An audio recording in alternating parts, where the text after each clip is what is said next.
Bonjour à tous, je suis très heureuse de vous accueillir sur ce nouveau webinaire organisé par le département formation de la Gazette des communes. Donc, comme on peut le voir sur la slide qui suit, la Gazette des communes, c'est plus de 20 ans d'expérience. C'est un organisme agréé pour la formation des élus locaux.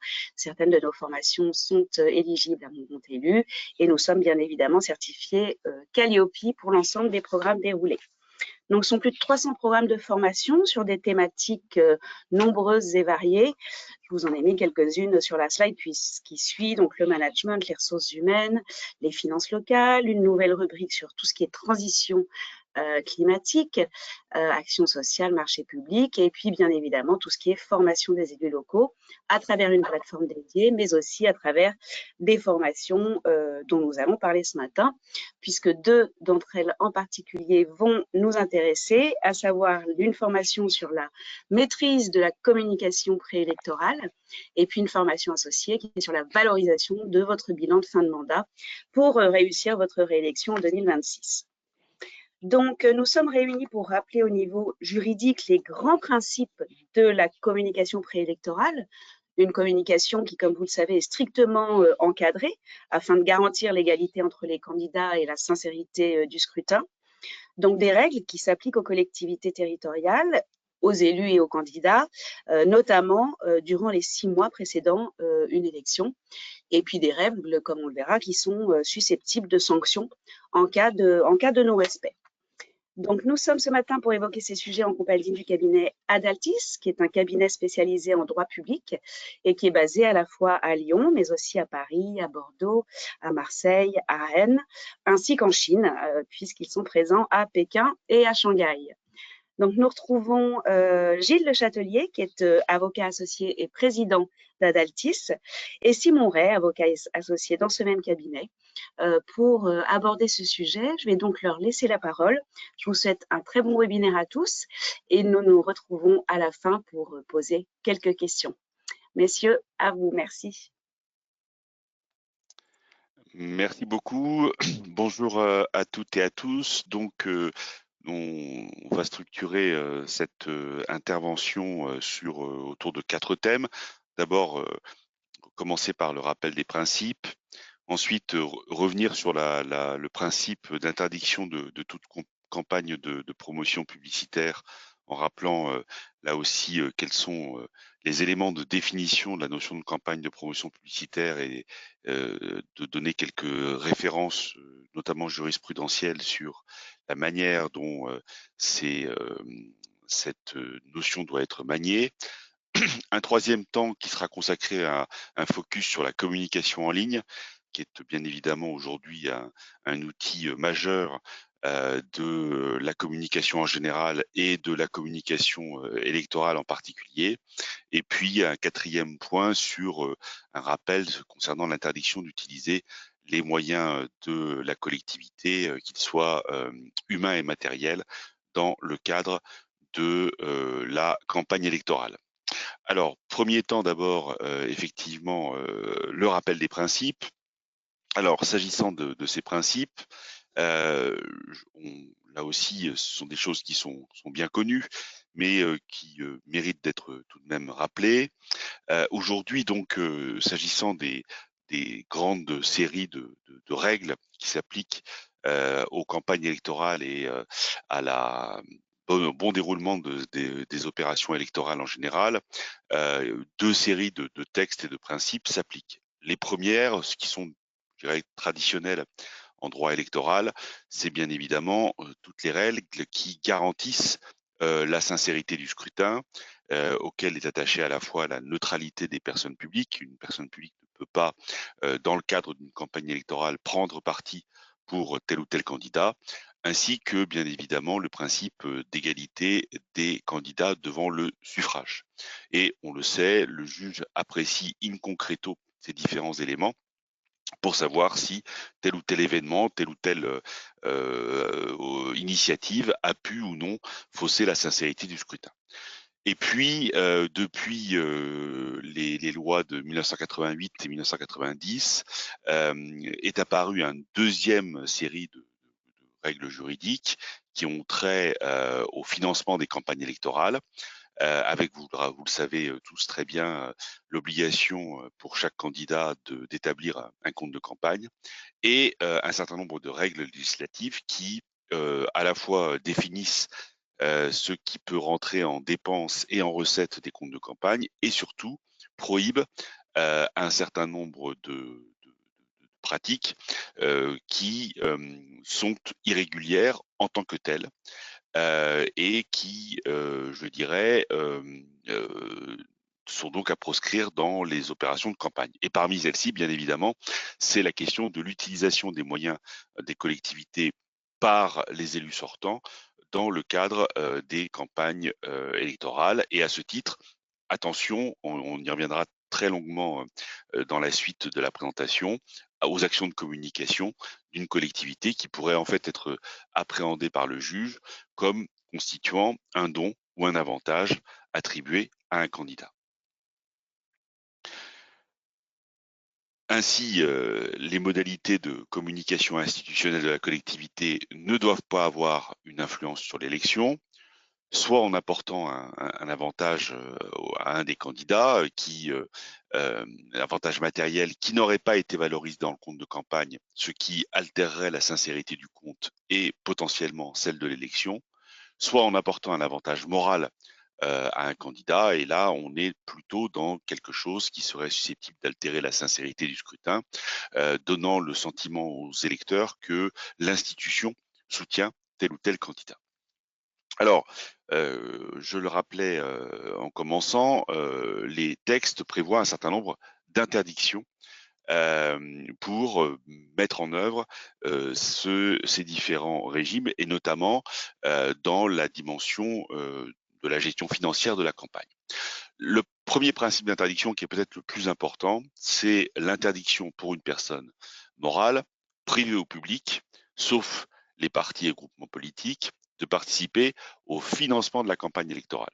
C'est l'article L52-8 du Code électoral qui donc prévoit un principe d'interdiction large, puisque l'article dispose que les personnes morales, à l'exception des partis ou groupements politiques, ne peuvent participer au financement de la campagne électorale d'un candidat, ni en lui consentant des dons sous quelque forme que ce soit, ni en lui fournissant des biens, services ou autres avantages, directs ou indirects, à des prix inférieurs à ceux qui sont habituellement pratiqués.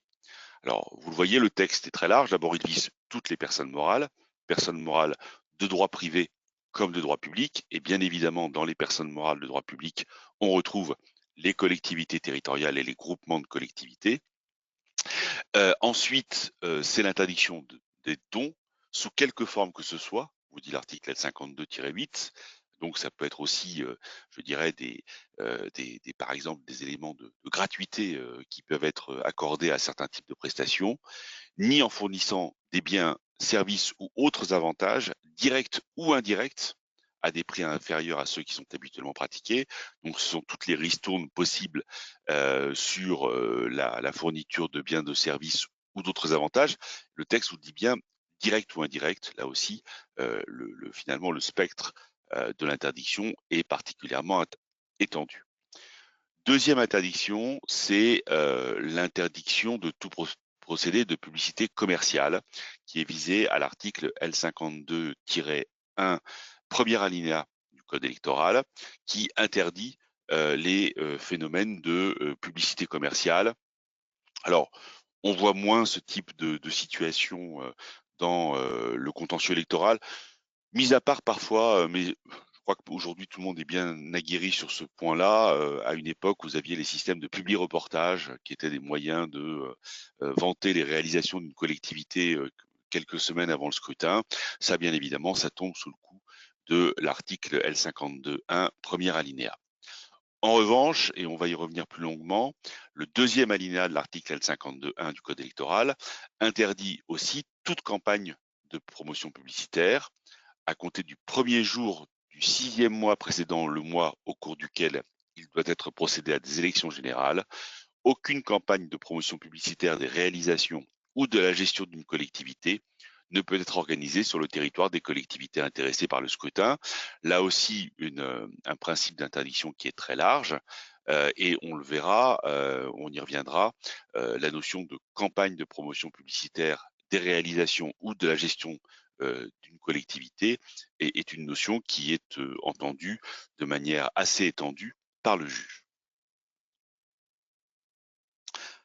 Deuxième point bien évidemment important, c'est à partir de quand ces interdictions s'appliquent-elles? Alors, s'agissant de l'interdiction des procédés de publicité commerciale ou des campagnes de promotion publicitaire, le texte vous le dit, on l'a cité à l'instant, c'est dans les 6 mois qui précèdent le scrutin, c'est-à-dire très concrètement, s'agissant des municipales qui doivent normalement toujours se tenir en mars 2026, les interdictions s'appliquent à compter du 1er septembre 2025. S'agissant de l'interdiction pour une personne morale de participer au financement de la campagne électorale d'un candidat, là, on est en présence d'une double définition de la notion de campagne électorale. Attention, il faut bien, je dirais, avoir en tête cette distinction. Il y a ce qu'on appelle la campagne électorale officielle, celle qui notamment permet les affichages sur les panneaux, la distribution des professions de foi et des tracts. Et là, l'article L47A du Code électoral prévoit que cette campagne électorale officielle commence 15 jours avant le premier tour du scrutin et entre les deux tours. Et elle est à distinguer de la campagne électorale au sens des dispositions du Code électoral sur le financement des campagnes, prévues à l'article L52-4, et qui, elle aussi, comme pour l'article L52-1, premier et deuxième alinéa, prévoit que la campagne commence 6 mois avant le premier jour du mois de l'élection, c'est-à-dire, encore une fois, 1er septembre 2025. Cette période était auparavant plus longue, elle était d'1 année et elle a été ramenée à 6 mois par le législateur. On verra que ça a aussi quelques conséquences. En effet, le souvenir de ce principe, enfin de cette période annuelle antérieure fait que tout risque n'est pas écarté avant le démarrage de la période des 6 mois. D'abord, le principe de neutralité, il s'applique, je dirais, de tout temps, et donc il ne s'agit pas de dire que jusqu'au 1er septembre 2025, au titre de la neutralité, on pourrait on pourrait tout faire entre guillemets sur ce registre-là. Je rappelle que le principe de neutralité, c'est un principe cardinal de l'organisation des services publics, qui vaut bien évidemment au regard de tous les débats politiques et des engagements de campagne, et donc il s'applique en temps normal à l'activité de toute collectivité. Mais plus intéressant, le juge lui-même a accepté de prendre en compte ce qui pouvait se passer dans la période des 6 mois, dans la période qui anticipait la période de 6 mois partant avant la date du premier tour du scrutin, en estimant que, par exemple, une action de communication qui avait été initiée plus de 6 mois avant le premier tour du scrutin, mais qui donnait lieu à des reprises régulières pendant la période de 6 mois, pouvait être potentiellement sanctionnée par le juge comme une méconnaissance des règles de financement des campagnes électorales. C'est ce que rappelle le Conseil d'État dans un arrêt du 27 juillet 2022, élection régionale d'Île-de-France. En tout cas, et ça c'est une préconisation importante, les opérations de communication qui auraient pu commencer avant la période électorale, elles doivent, elles, toutes être terminées au 31 août 2025. On a essayé de reprendre sur une frise les éléments d'obligation au regard des candidats. Pour nous, jusqu'au 1er mars 2025, il n'y avait pas de difficulté particulière. En revanche, il y a une première période à risque qui commence dès le 1er mars 2025, soit en gros 1 an avant le premier tour du scrutin, qui va jusqu'au 1er septembre 2025 avec, vous le voyez, une gradation dans le risque, notamment pour des campagnes de promotion publicitaire qui interviendraient avant la date fatidique des 6 mois, mais qui pourraient donner lieu à des reprises. Et puis, bien évidemment, à compter du 1er septembre 2025, l'ensemble des interdictions législatives que je rappelais s'appliquent pleinement à l'ensemble des candidats jusqu'au jour du scrutin. Alors, quelles sont les conséquences de la méconnaissance éventuelle de ces règles? Alors, en cas de méconnaissance de l'article L52-1, le risque, c'est l'annulation du scrutin. Mais vous le savez, au nom du fameux principe du réalisme du juge électoral, l'annulation du scrutin pour la méconnaissance des dispositions de l'article L52-1, qu'il s'agisse du premier ou du deuxième alinéa, n'interviendra que si l'écart de voix entre les candidats est relativement réduit et que le juge considère que, compte tenu de cet écart de voix, la méconnaissance des dispositions de l'article L52-1 a pu avoir une influence sur le résultat du scrutin. La méconnaissance de l'article L52-8, elle ouvre des conséquences plus larges, puisque le premier effet, c'est le fait que le juge peut rejeter le compte de campagne, soit que le juge estime que la réintégration des recettes de campagne aboutisse pour un candidat à dépasser le plafond des recettes dont il avait légalement droit de bénéficier, soit que, au titre de l'article 52.8, la méconnaissance de cet article, à soi seule, entraîne l'invalidation du compte de campagne. Deuxième point, je le rappelle, si le compte de campagne est rejeté par la Commission nationale des comptes de campagne, la Commission nationale des comptes de campagne est alors tenue de saisir le juge de l'élection.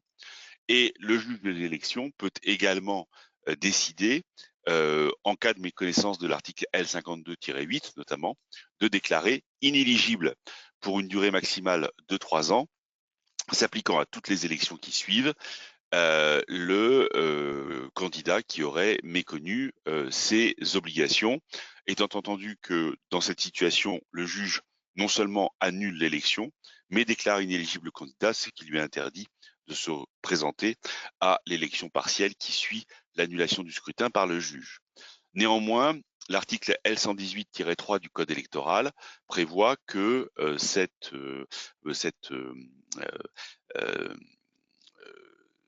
non-validation du compte et cette inéligibilité n'est encourue qu'en cas de manquement d'une particulière gravité aux règles relatives au financement des campagnes électorales, avec donc une part d'appréciation subjective qui est ainsi laissée au juge. Alors attention, on peut cumuler les deux séries de dispositions et dans une même opération, méconnaître à la fois l'article L52-1 et l'article L52-8 du Code électoral. Là aussi, il y a un exemple jurisprudentiel célèbre d'une situation de double méconnaissance, qui est l'arrêt du Conseil d'État du 4 juillet 2011, élection régionale d'Île-de-France, où, s'agissant d'une très grosse campagne de promotion publicitaire de la région, quelques semaines avant le premier tour du scrutin, le juge a estimé qu'il y avait méconnaissance et de l'article 52-1, campagne de promotion publicitaire, et de l'article 52-8, puisque, à l'évidence, en mettant en œuvre cette campagne de communication et donc en prenant à sa charge les dépenses afférentes, la collectivité, personne morale de droit public, avait bien apporté un avantage en l'espèce direct à un candidat à une élection, en l'espèce le président sortant, candidat à sa réélection. Donc attention, dans ces situations, bien évidemment, le risque c'est que le cumul des méconnaissances soit pris en compte par le juge pour annuler le scrutin, voire décider d'une mesure d'inéligibilité. Donc maintenant, passons à la problématique de ces interdictions de toute campagne de promotion publicitaire en période préélectorale, qui est l'interdiction la plus importante prévue à l'article L52-1 alinéa 2 du Code électoral. Donc, comme l'a rappelé Gilles tout à l'heure, ici, ce qui est interdit, c'est à compter des 6 premiers mois précédant le scrutin, c'est-à-dire à compter du 1er septembre 2025, les collectivités territoriales et leurs groupements ne peuvent pas procéder à des campagnes de promotion publicitaire, des réalisations ou de la gestion d'une collectivité dans ce cadre-là. Pourquoi? Parce que l'idée derrière, c'est les élus sortants de la collectivité ne doivent pas bénéficier d'avantages liés à leur collectivité sortante qui mettraient en valeur leurs actions qu'ils ont opérées pendant leur mandat et bénéfices apportés par ces collectivités dont ne bénéficieraient pas les autres candidats à l'élection. Et donc, c'est pour ça que cette règle s'applique pour que, quelque part, tous les candidats soient sur un pied d'égalité dans ce cadre-là. Donc, attention, à compter du 1er septembre 2025, les collectivités doivent être prudentes sur comment elles vont communiquer sur les actions réalisées dans ce cadre-là.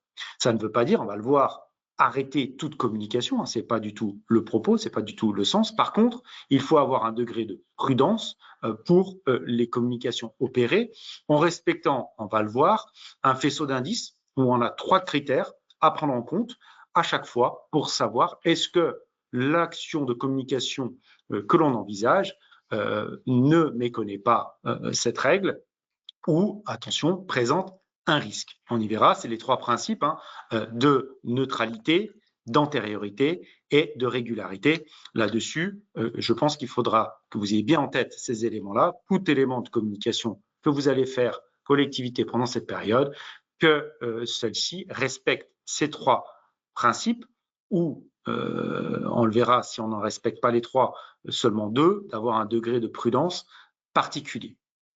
Dérogation à cette règle, lorsque les candidats, eux, veulent communiquer, bien évidemment, ils peuvent le faire comme ils le souhaitent, avec leurs propres moyens.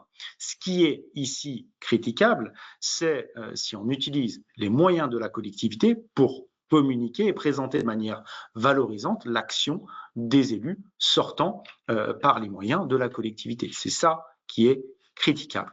Attention, on le verra, on a un champ d'application très large, puisque ces principes s'appliquent à tous les outils et modes de communication de la collectivité. Les outils papier, classiques, un bulletin d'information, mais également tous les outils de communication électroniques, les sites internet, on le verra, réseaux sociaux, etc., plus les manifestations, cérémonies applicables en la matière. Et donc, retenez là-dessus ces 3 principes, on va rentrer en la matière, qui permettent de soit caractériser, soit s'exonérer, sortir de ce risque de qualification de campagne de promotion publicitaire prohibée. Premier principe à prendre en compte, qui est souvent le plus important, c'est la neutralité du contenu.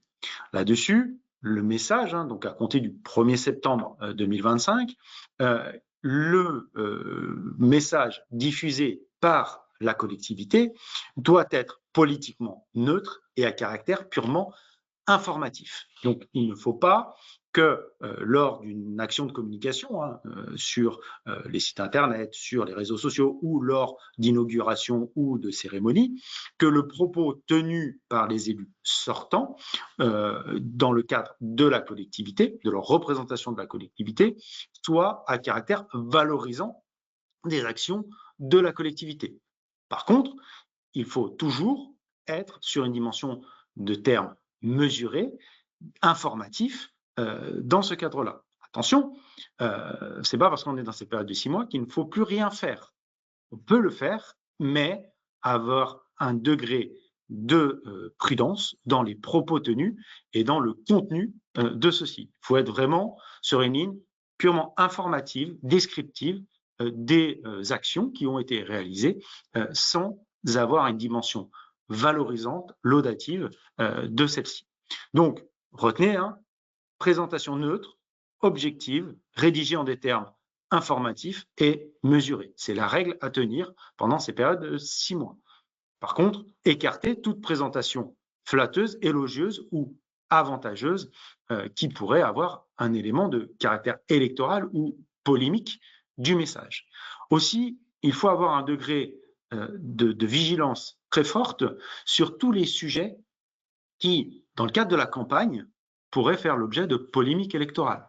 Par exemple, en territoire urbain, tous les sujets de transport, tous les sujets en la matière peuvent faire l'objet demain de thématiques de campagne. Donc attention, lorsque élus sortants, vous allez communiquer dans le cadre de leur représentation de l'institution, par exemple, d'un syndicat mixte compétent en matière de transport ou d'une communauté urbaine, une communauté d'agglomération qui exercerait cette compétence-là sur ces thématiques-là, puisque il est fort probable que dans le cadre des thématiques de campagne et de polémique électorale, on puisse avoir ce type de débat-là. Donc, sur ces thématiques-là, où on sait que demain, il y aura potentiellement, ça sera une thématique de campagne, vigilance plus particulière. Ça ne veut pas dire on ne communique pas, mais on communique de manière strictement informative, objective, et on supprime tout élément valorisant, flatteur de l'action opérée. Là-dessus, on vous a mis un exemple jurisprudentiel où le Conseil d'État a considéré qu'on était sur un contenu strictement neutre. C'est une décision du 2 février 2022 dans lequel le juge a considéré que compte tenu du caractère strictement factuel et exempt de toute polémique électorale, la campagne de promotion publicitaire des réalisations de la gestion de la collectivité, ici on n'était pas sur une campagne prohibée en la matière. Donc ce premier critère de neutralité du propos, c'est le premier faisceau d'indices qui est pris en compte dans cette période de 6 mois. Attention, veillez bien à ce que toutes les actions de communication opérées par la collectivité pendant cette période-là aient une dimension purement informative et neutre dans son propos. Ça, c'est le premier critère. Deuxième critère qui est pris en compte, c'est le critère dit de l'antériorité de la publication. Là-dessus, c'est l'action de communication doit s'inscrire dans le cadre traditionnel et habituel de l'agenda de la collectivité. Donc, il ne faut pas, dans ce cadre-là, que vous ayez potentiellement, volontairement retardé la communication pour qu'elle tombe pile dans cette période des 6 mois, ou que vous ayez volontairement accéléré le processus pour que celle-ci tombe à ce moment-là. Ici, c'est l'aspect classique des inaugurations. Il ne faut pas que vous ayez retardé la date de l'inauguration pour qu'elle tombe pendant la période des 6 mois. Par contre, si jamais vous avez enclenché des travaux et que les travaux sont terminés dans cette période-là et il est tout à fait justifié que vous teniez une telle inauguration, là, il n'y a pas de difficulté, c'est dans le cadre du calendrier, de l'agenda classique de la collectivité, vous pouvez procéder à cette inauguration. Par contre, attention, on le verra, en respectant certains critères. De même, il faut également, cette antériorité, c'est est-ce que vous, collectivité, vous aviez l'habitude de communiquer de la sorte? Par exemple, est-ce que vous aviez chaque année, au mois de décembre, vous communiquez un bulletin d'information pour communiquer vis-à-vis de vos administrés? Si c'est le cas, rien ne vous empêche, pendant cette période des 6 mois, de procéder à cette communication. Attention, toujours en termes neutres, informatifs, mais vous avez cette règle d'antériorité puisque vous l'aviez fait précédemment.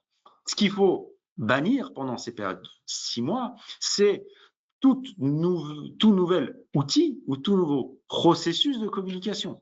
C'est sûr que si vous n'aviez jamais au sein de votre collectivité un bulletin d'information, vous n'avez jamais procédé de la sorte pendant les 6 dernières années, que subitement, dans les 6 mois à compter du 1er septembre, on va dire en novembre 2025, vous allez subitement élaborer un bulletin de communication pour informer vos usagers. Là, attention, danger, puisque vous n'avez pas ce principe d'antériorité. Ce n'est pas une habitude de communication faite par la collectivité. Donc, cet élément, ce qui est important lorsque vous avez cette logique de vous dire « je vais lancer une action de communication », bien vérifier dans le passé quelle est la pratique de la collectivité, qu'a fait la collectivité par le passé sur cette thématique-là. Et donc, on le verra, il y aura aussi la dimension de régularité, parce qu'il ne va pas falloir changer comment vous opérez, mais voilà, est-ce que on a une pratique au sein de la collectivité de ce type de communication. Retenez, pendant cette période-là, les éléments nouveaux, l'inventivité pendant cette période-là n'est pas le moment pour lequel il faut faire preuve d'inventivité pendant cette période. Donc, retenez, regardez, est-ce qu'on a une préexistence de la publication? Est-ce qu'on a un caractère habituel, traditionnel de cette action par la collectivité? Par exemple, la cérémonie des vœux. Chaque année, on a la cérémonie des vœux, donc pas de difficulté qu'en début d'année 2026, on procède à cette cérémonie des vœux. On a bien ce principe d'antériorité. Attention, on le verra, le contenu, ce qui est essentiel, c'est le contenu et la forme de la tenue de cette cérémonie des vœux. Donc, toujours préexistence de la publication avec identité de forme et de contenu par rapport aux actions antérieures. Ça, on le verra, on est en lien avec la régularité. Il faut toujours, lorsque vous avez communiqué, faire selon le même modus operandi que ce qui est fait pendant les précédentes années. Par exemple, si lors des cérémonies des vœux, habituellement à l'issue de celle-ci, vous faites un verre de l'amitié et que habituellement vous servez du jus d'orange avec des viennoiseries, il ne faut pas que subitement, en janvier 2026, ça soit champagne petit four, alors que précédemment, vous étiez sur du jus de fruits et des viennoiseries.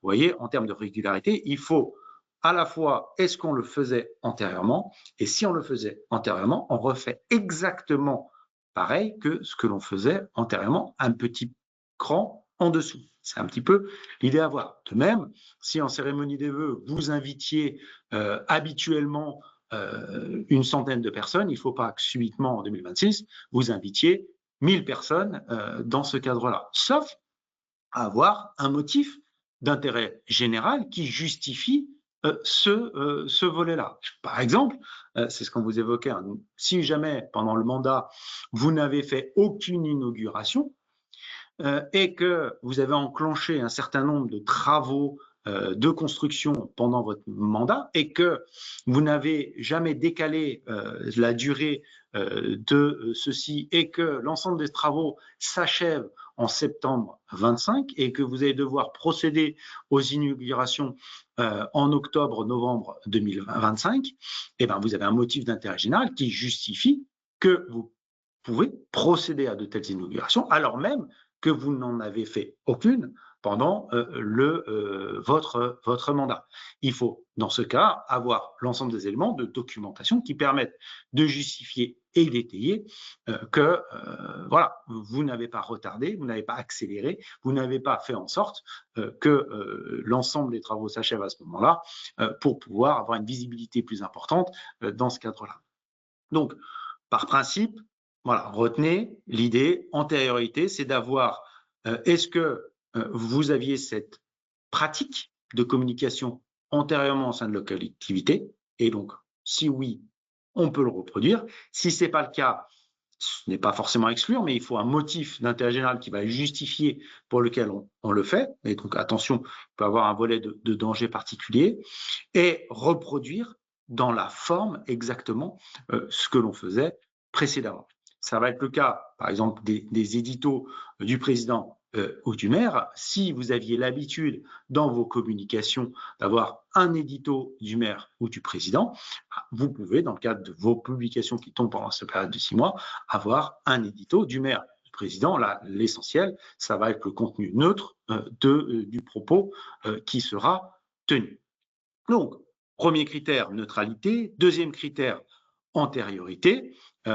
Ici, on vous a évoqué, on vous a mis un exemple pour lequel il ne faut pas faire preuve d'inventivité, puisque a été considéré comme une campagne de promotion publicitaire prohibée, dans le cadre d'une décision du Conseil d'État du 8 octobre 2021, l'organisation d'un événement festif, nouveau, inhabituel, dénommé les vendredis soirs à Grandbourg, mis en place dans les semaines précédant l'élection par l'Office de tourisme de Marie-Galante. Attention, dessus, vous voyez, un événement nouveau qui n'avait aucune pratique habituelle, avec une dimension festive pour prévoir en la matière, a été considéré comme une campagne de promotion publicitaire. Donc attention à ce deuxième critère d'antériorité.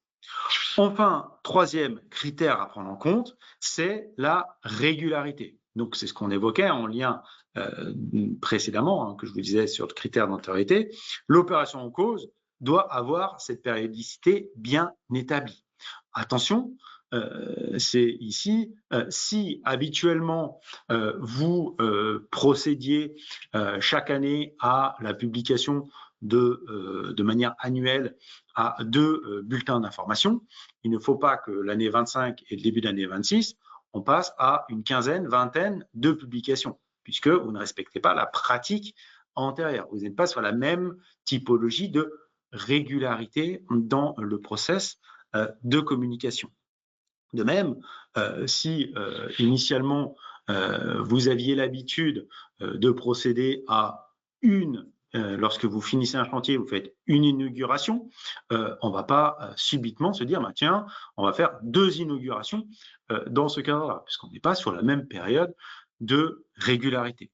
De même, hein, vous savez, les problématiques de pose de première pierre, attention là-dessus, le justifier, nous, on n'aime pas trop hein, les poses de première pierre, puisque voilà, on ne sait pas quand on commence et la pratique habituelle, mais à supposer que vous aviez une pratique bien établie de pose de première pierre, on pourrait avoir ce principe d'antériorité, attention, on ne va pas se mettre subitement à faire une pose de deuxième pierre dans ce cadre-là. Attention à ce volet-là.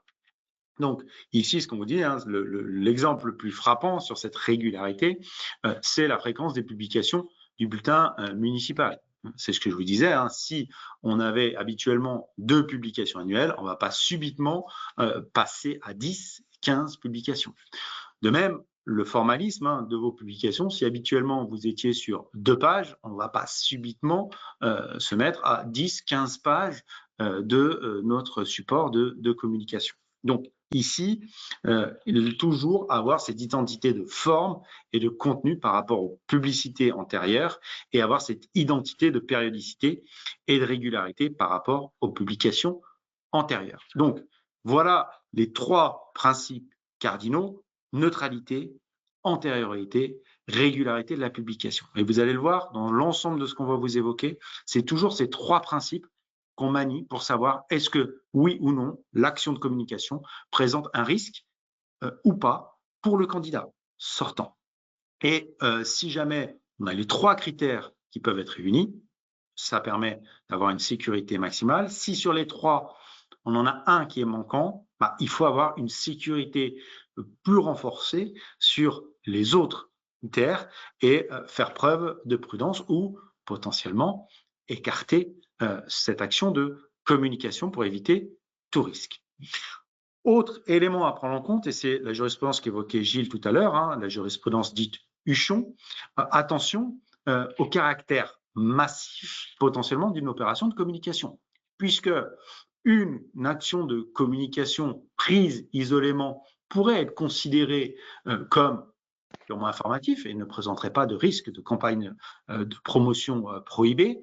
Son caractère massif peut la faire basculer dans le cadre d'une communication institutionnelle prohibée. Et c'était un petit peu les éléments de la jurisprudence Huchon, même si, entre nous, hein, la jurisprudence Huchon, les faits d'espèce, on n'était pas tout à fait sur quelque chose de purement informatif. Il y avait un volet un peu valorisant de la campagne de promotion du candidat sortant. On avait des affiches placardées de 2 mètres par 3 dans le métro parisien, une dimension assez massive. Mais ce qui est intéressant de noter dans la jurisprudence du Conseil d'État, c'est vraiment cette prise en compte du caractère massif de l'opération de communication qui semble avoir fait basculer le juge dans sa conviction de campagne de promotion. Donc attention là-dessus au budget de communication qui est pris dans sa globalité.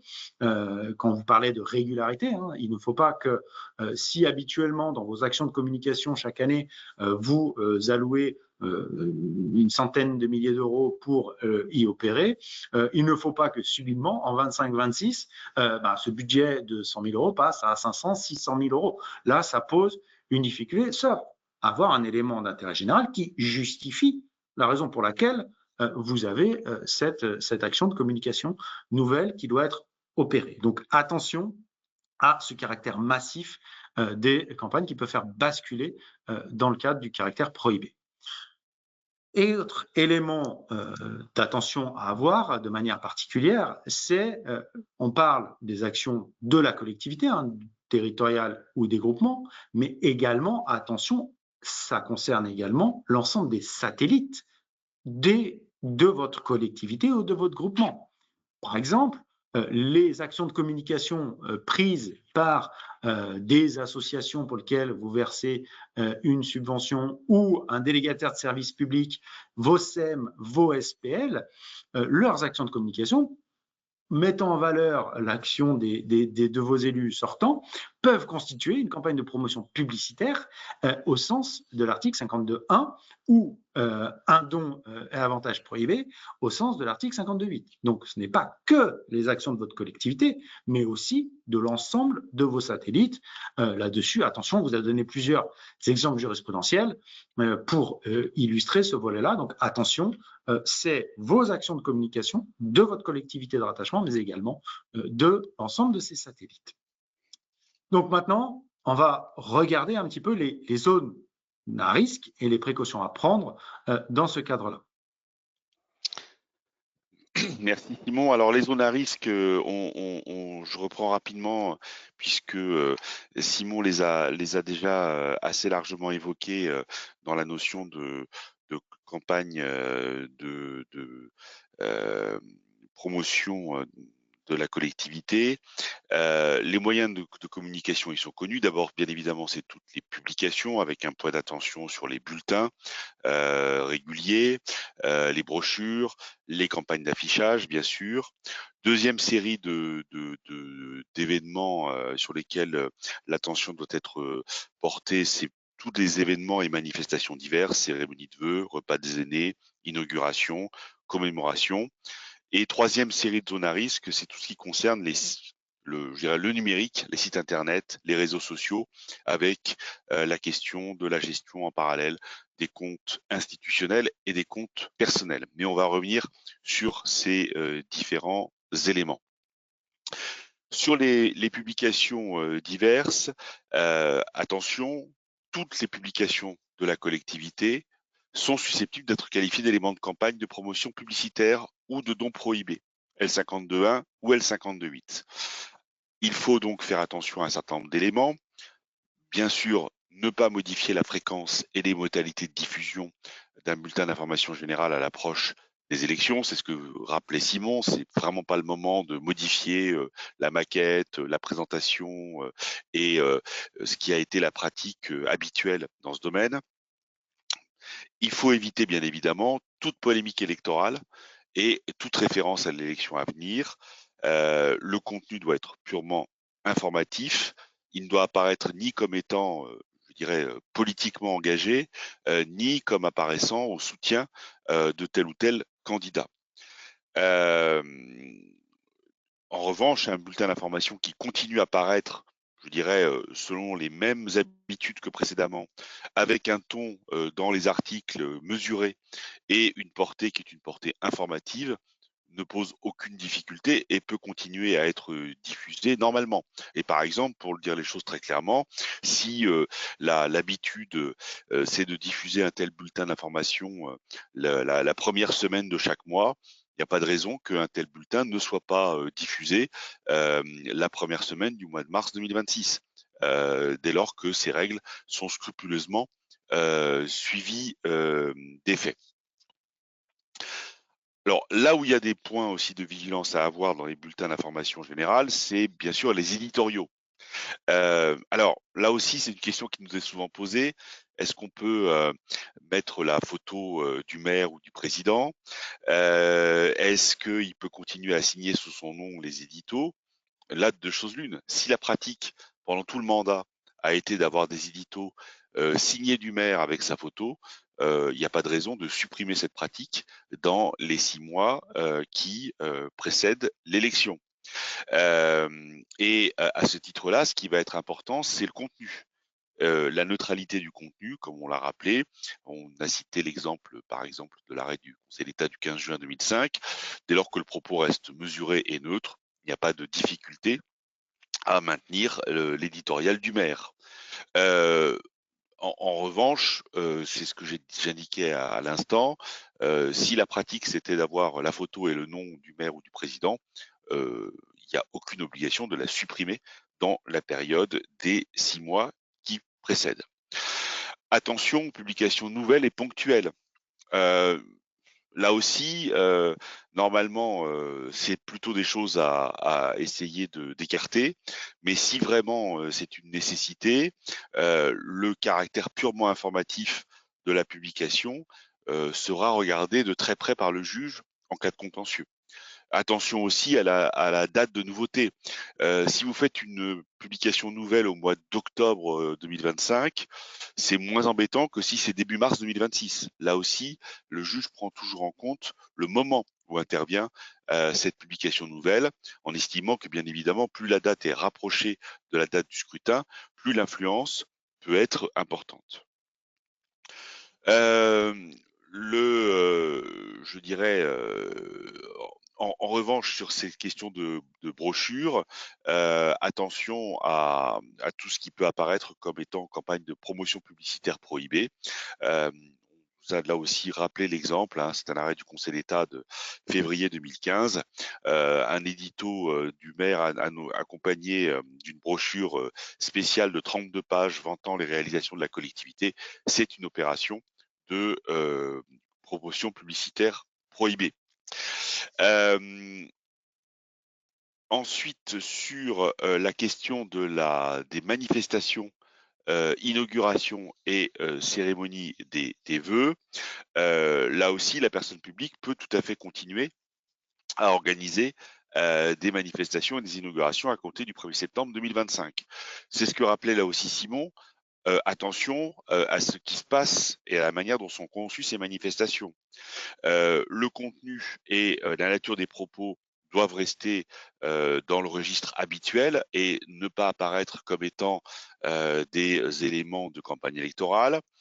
Attention à ne pas accélérer le rythme des manifestations dans les 6 mois précédant le scrutin, sauf s'il y a des véritables justifications objectives. Si par exemple vous avez un certain nombre de projets qui viennent à l'aboutissement dans cette période des 6 mois et qui nécessitent leur inauguration, pas de difficulté pour faire beaucoup d'inaugurations si ça le justifie, mais attention, en cas de contentieux, le juge vérifiera que la justification elle est bien liée à la mise en service d'un nouvel équipement, à l'ouverture d'un bâtiment, à l'ouverture d'une nouvelle école. Pas d'inauguration ou pas de pré-inauguration. N'inaugurez pas au mois de mars 2026 une école qui en vérité va commencer à fonctionner en septembre 2026 pour la rentrée des classes. Ça apparaîtra pour le juge très probablement comme une opération de campagne électorale déguisée. L'ampleur des manifestations, là aussi on reste sur la même jauge d'invités et de modalités de réception. Même chose sur la médiatisation des manifestations.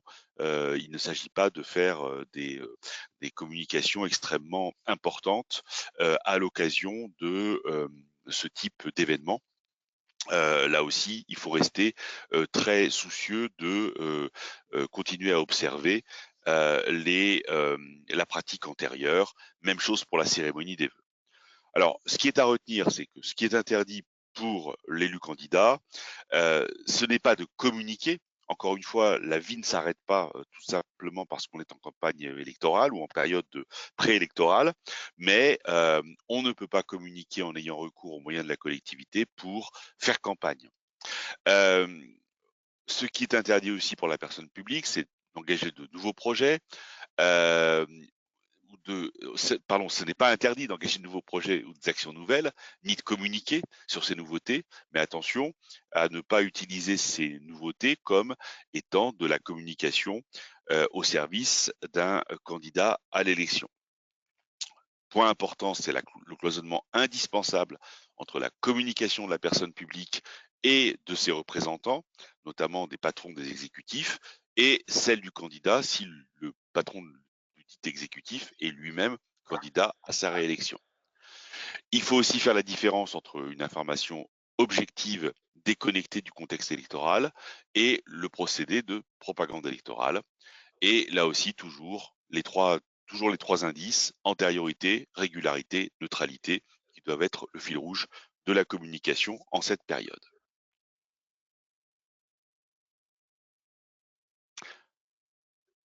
Bilan de mandat, là aussi une justification à le faire. Le code électoral permet, par dérogation au principe d'interdiction de toute campagne publicitaire, au candidat de présenter le bilan de gestion des mandats qu'il détient ou qu'il a détenus. Ça, c'est je dirais, une exigence démocratique. Hein.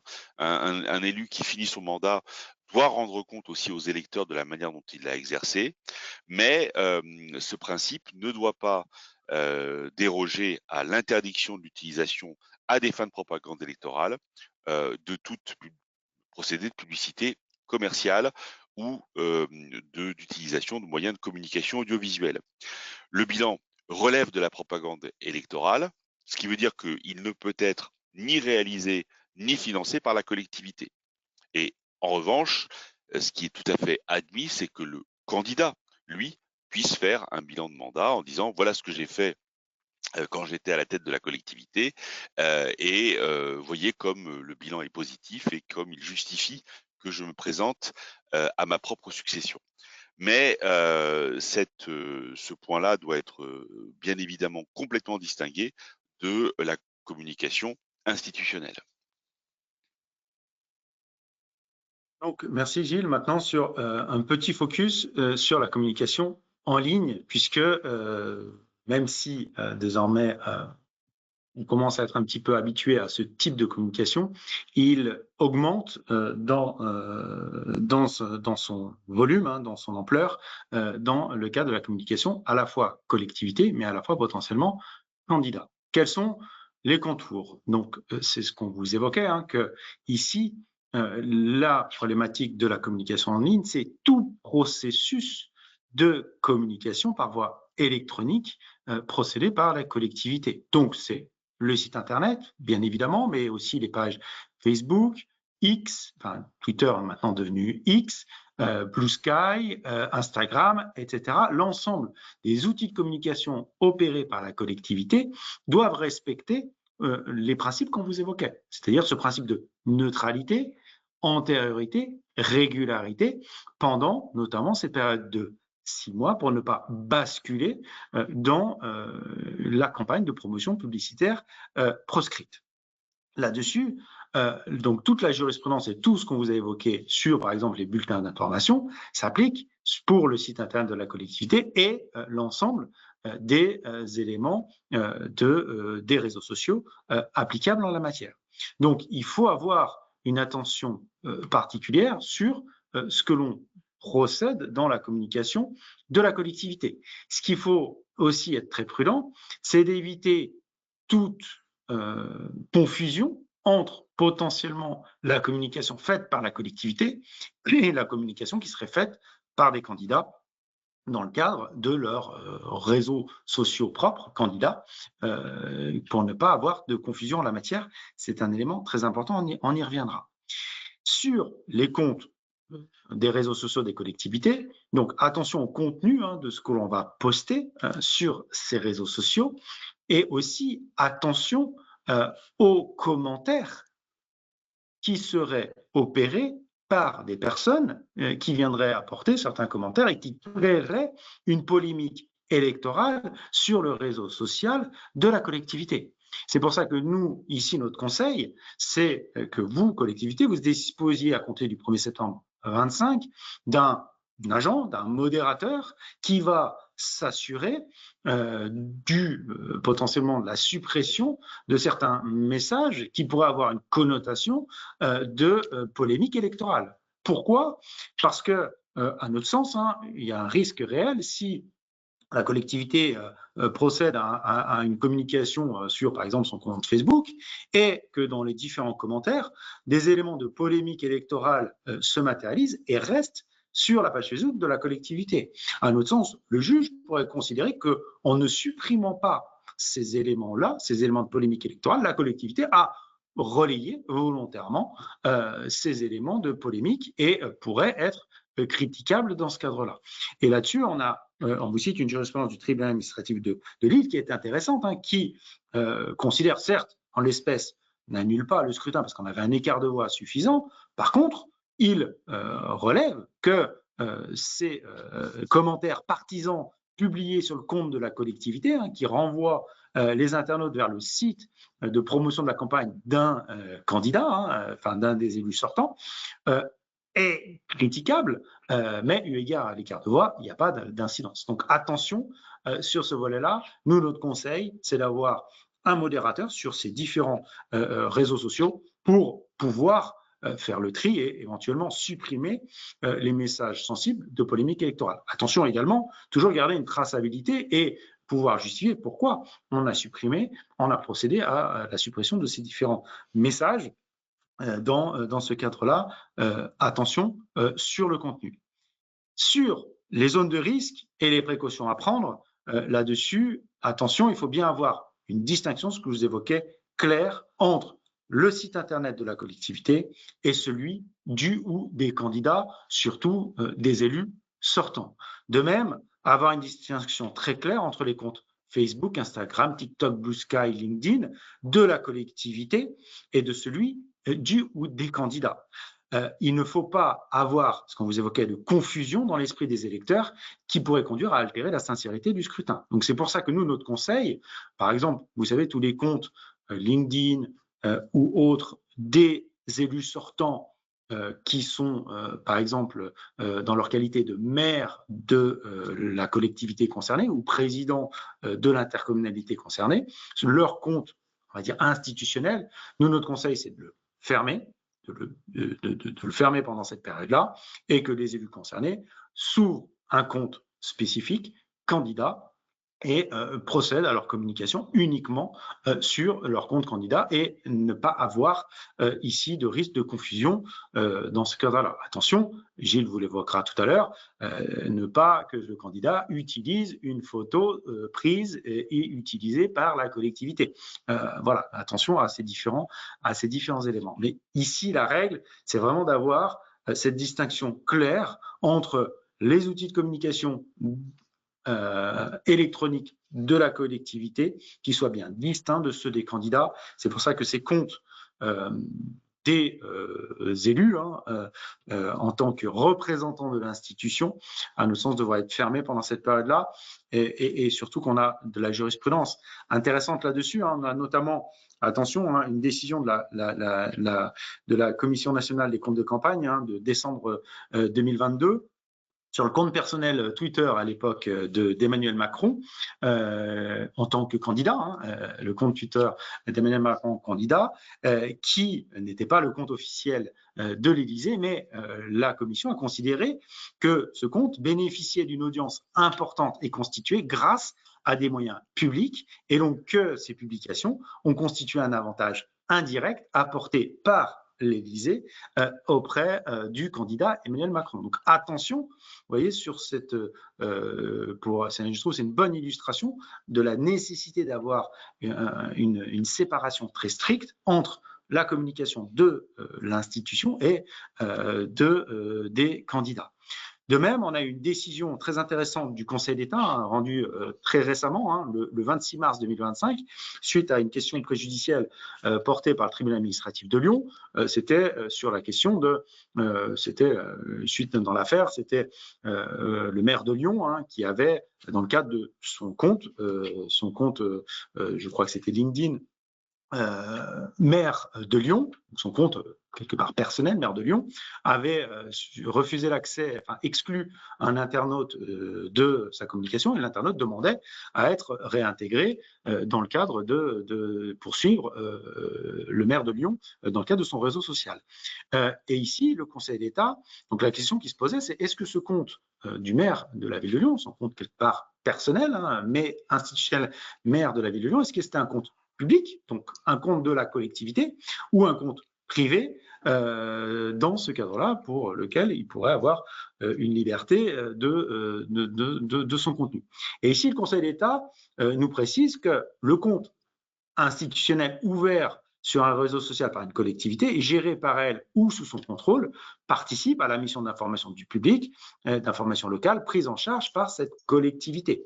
Par contre, le compte ouvert sur un réseau social par une personne physique diffusant un compte sélectionné par celle-ci sous sa responsabilité ne peut pas être considéré comme un compte public, ça reste un compte privé, même s'il est investi d'une mission de représentativité. Attention, par contre, si c'est un compte privé, il est entretenu de manière plus ou moins informelle par des agents de la collectivité et que c'est la collectivité concernée qui en assure l'entretien en la matière. Là, on pourrait basculer dans le compte public et avec tout ce qu'on vous évoquait de précautions à prendre. Enfin, pour finir, sur l'utilisation des moyens humains et matériels de la personne publique. Alors là, bien évidemment, on est dans le spectre de l'application de l'article 52-8, dans le cadre des avantages directs ou indirects. La mise à disposition de personnel ou de matériel ne peut pas servir en réalité à soutenir la campagne électorale d'un candidat. Attention pour l'organisation d'un sondage, un sondage organisé par une collectivité qui sera en fait un sondage en faveur de la notoriété ou de l'appréciation par les électeurs des performances et des réussites d'un élu, la mise à disposition gratuite de bâtiments au profit de candidats, l'utilisation de photographies, comme le disait Simon, ou de films qui seraient la propriété de la collectivité et que le candidat utiliserait gratuitement. Ça a été jugé par la jurisprudence. On est dans un cas où on tombe sous le coup en fait des dispositions de l'article 52-8. C'est un avantage direct accordé à un candidat, ou la prise en charge de frais d'envoi et d'impression. Les élus ne peuvent pas utiliser gratuitement dans le cadre de leur campagne la photothèque de la personne publique ou les vidéos réalisées par celle-ci. Si elle veut le faire, elle peut le faire, mais elle doit au préalable avoir acheté ces produits. Même chose pour ce qui vaut pour les moyens matériels vaut bien évidemment pour les moyens humains. Les agents d'une collectivité n'ont pas vocation à consacrer toute une partie de leur temps de travail à une campagne électorale. Il s'agit d'organiser des réunions, de préparer des discours, des outils de communication. Attention, bien évidemment, il y a un point de vigilance particulier sur les collaborateurs de cabinet ou des services de communication de la collectivité qui n'ont pas vocation sur leur temps de travail à préparer des manifestations ou par exemple des communications qui seraient utilisées par l'élu sortant candidat à sa réélection. Sinon, on tombe sous le coup de la prohibition prévue à l'article L52-8 du Code électoral. En revanche, ce qui n'est pas possible d'être fait pendant le temps de travail, l'est en dehors du temps de travail. Les agents publics, comme tous les citoyens, ayant une pleine liberté d'utiliser leurs loisirs à toutes les activités politiques de leur choix, dès lors qu'ils respectent par ailleurs le principe de neutralité et qu'ils ne mêlent pas le service public et leur employeur à leurs activités politiques nocturnes, de week-end ou de congé. Est-ce qu'il y a des questions? Eh bien, écoutez, je vous remercie tous les deux infiniment pour cet exposé très riche et qui, effectivement, donne un certain nombre de mises en garde aux élus actuels qui souhaiteraient se représenter ou aux futurs élus. Alors, il y a des questions, mais sur des sujets que vous avez déjà évoqués durant l'intervention, mais peut-être qu'on peut préciser. Donc, Simon a beaucoup parlé effectivement de l'utilisation des réseaux sociaux. Donc, peut-être quelques précisions sur l'utilisation d'un compte institutionnel par rapport à un compte personnel. Et puis, effectivement, vous avez cité des jurisprudences nationales, des décrets du Conseil d'État, etc. Et c'est vrai qu'on se rend compte aussi qu'au-delà de ces décisions nationales, il y a des décisions européennes. Il y a la Commission européenne qui a ouvert une procédure formelle contre Meta pour des violations présumées du Digital Services Act, pour une modération insuffisante des publicités politiques et un manque de transparence, notamment sur tout ce qui est campagne de désinformation. Ou des ONG qui ont financé des publicités qui abordaient des thèmes politiques, donc sans soutenir explicitement un parti. Mais voilà, on a quand même l'impression, au-delà de ces décisions, que la légalité de ces pratiques reste un petit peu floue parfois. C'est ce qui est toujours difficile, c'est c'est ce qu'on évoquait, hein. Il ne faut pas qu'on ait de confusion possible entre la communication qui va être faite par la collectivité de celle qui sera faite par des candidats demain ou, par exemple, des élus qui vont utiliser, des élus sortants qui, dans le cadre de leur communication personnelle, un petit peu de candidats, vont introduire une confusion avec quelque part, ils peuvent être considérés comme la voix et tenir les propos de la collectivité, de leur collectivité de rattachement. Donc c'est pour ça qu'il est essentiel en la matière, et nous, notre conseil là-dessus vis-à-vis des élus sortants, c'est fermer vos comptes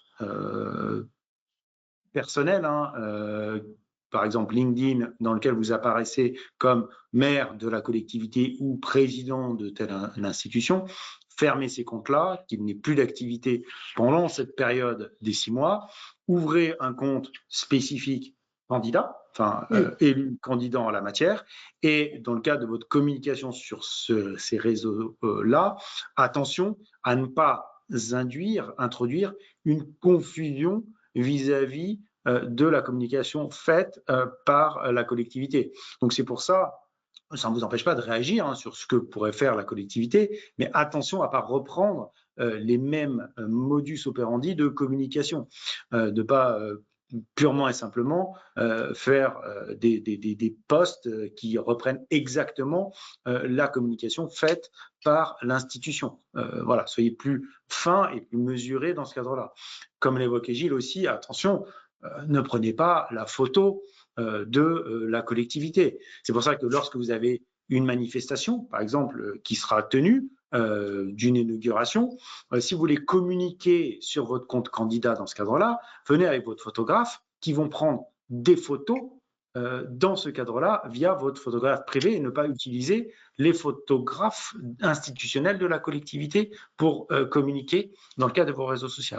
Donc attention, soyez très prudents, il faut vraiment avoir cette frontière très stricte entre les deux. Et la décision de la Commission nationale des comptes de campagne qu'on évoquait par rapport au compte du candidat à l'élection présidentielle Emmanuel Macron, hein, qui est bien son compte personnel, mais la Commission a considéré que du fait de l'aura qu'il pouvait avoir, notamment via les publications de l'Élysée, on méconnaissait cette ligne de confusion n'avait pas été maintenue et donc présentait une requalification en communication en campagne de promotion publicitaire prohibée. Donc attention là-dessus, soyez très prudents parce que la difficulté de tout ça, ce qu'on évoquait, hein, c'est après coup que vous êtes jugé. C'est qu'une fois que tout a été fait, que les sanctions peuvent intervenir parce que le risque, c'est que oui, ça soit considéré comme une campagne de promotion publicitaire prohibée et donc quelque part, ça constitue un don que la collectivité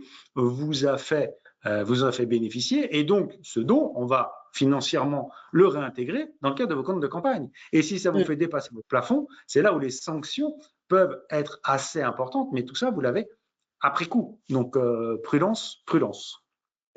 Alors, vous évoquez effectivement à l'instant l'IA. C'est vrai que il y a des opportunités qui sont offertes à l'IA et qui peuvent potentiellement transformer profondément les campagnes électorales en offrant de nouveaux outils, mais tout cela en soulevant des défis majeurs en matière d'éthique, de régulation, de sécurité démocratique, si on peut dire. Donc effectivement, on peut parler de personnalisation du message politique, de création de contenu automatisé, d'interaction avec les électeurs, etc. Est-ce que c'est quelque chose auquel vous avez déjà eu affaire et est-ce que vous avez, là aussi, tout comme pour les réseaux sociaux, des recommandations particulières sur ces nouveaux usages? Alors, confronté, pas encore, mais ça ne saurait tarder. La vraie difficulté, si vous voulez, que moi je ressens par rapport au sujet de l'IA, c'est les possibilités de manipulation en réalité. Par exemple, on met en ligne une vidéo dans laquelle on fait apparaître son opposant politique dans une situation inconfortable, voire scabreuse, et on dit, bah, vous voyez, vous n'allez pas pouvoir voter pour cette personne, c'est pas possible. Et aujourd'hui, on le sait, les moyens de manipulation. Enfin, d'abord, on sait l'importance de l'image et des réseaux sociaux dans la communication politique. Et on sait les dégâts qui peuvent être faits à ce titre. Ce qui est certain, c'est que on change d'air, c'est-à-dire que le l'époque du tract diffusé massivement le samedi matin, tract anonyme dans les boîtes aux lettres, je pense que pour les plus anciens d'entre nous, ça parle. Je suis pas sûr que ça soit vraiment les sujets de régularité des scrutins. Ça va poser quand même des vraies questions. Est-ce que les pouvoirs publics ont les moyens suffisants pour détecter, contrôler ce type de situation?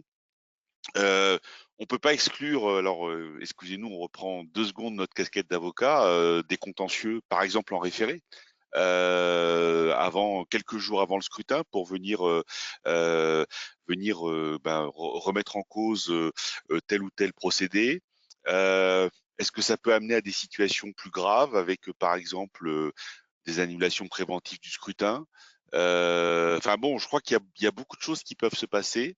Et peut-être que, alors c'est bien évidemment pas un souhait que j'émets, hein, mais peut-être que pour rebondir sur votre question, 2026 sera la première année de forte utilisation de l'IA, qui aujourd'hui d'ailleurs ne nécessite pas des moyens très sophistiqués ni très coûteux pour être mise en œuvre dans des campagnes locales, en attendant peut-être des choses encore plus massives pour les grandes échéances nationales de 2027.